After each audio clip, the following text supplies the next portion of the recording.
So this one follows a young George Washington in his early 20s, well before the presidency or the Revolutionary War, as he tries to claw his way into British society and eventually gets commissioned to lead a Virginia militia against French forces encroaching on the Ohio Valley, a conflict that kicks off the French and Indian War.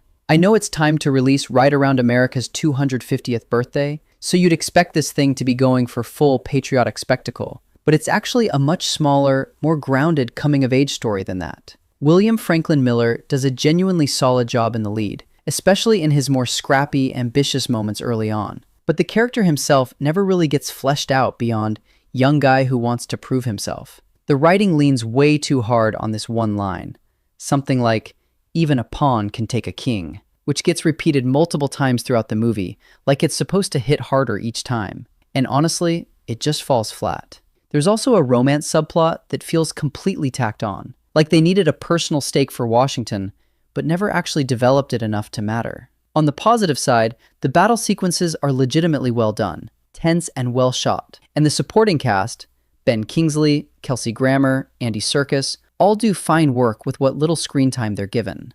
My other issue, and this isn't really the movie's fault as much as it is a sign of the times, is that there are a handful of shots, especially early on, that look pretty clearly AI generated rather than filmed or built with traditional effects. And once you notice it, it's hard to unsee. It's not a bad movie by any means, and there's clearly talent involved on both sides of the camera, but it plays things so safe and so surface level that it ends up feeling more like something you'd watch in a history class than something you'd go out of your way to see in theaters. A decent, watchable, but ultimately forgettable one here.